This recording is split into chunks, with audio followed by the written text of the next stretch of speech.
ବିଶ୍ୱନାଥ କେତେବେଳେ ଆସିଛି? 7:30ଟା। 6:40 ହେଇଛି, ସମୟ ଅଛି।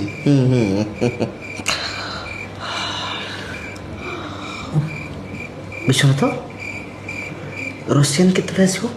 7:30ଟା। ଆଚ୍ଛା, ଅନ୍ ଦ ୱେ। 6:41 ସମୟ ଅଛି। ଓ ଡ୍ୟାଡି, ଓ ସୁଗାର।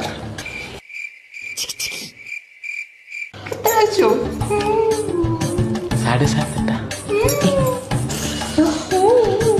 ବିଶ୍ୱନାଥ ରସିଆନ କେତେବେଳେ ଆସିବ ଯେ? ଆରେ କାହିଁ ମୁହଁରେ 7:30 ଲେଖିଛୁ? ଆମେ ଜାଣିପାରୁନୁ 7:30 ସେ ଆସିବ ବୋଲି। ତାହେଲେ ବାଳକୁ 15 ଥର ପଚାରୁଥିଲା। ବିଶ୍ୱନାଥ ଓଡ଼ିଆ ବର୍ଣ୍ଣମାଳାରେ ଗୋଟେ ଅକ୍ଷର ଅଛି ଜାଣିଛ? ଜାଣିଛି କହନି।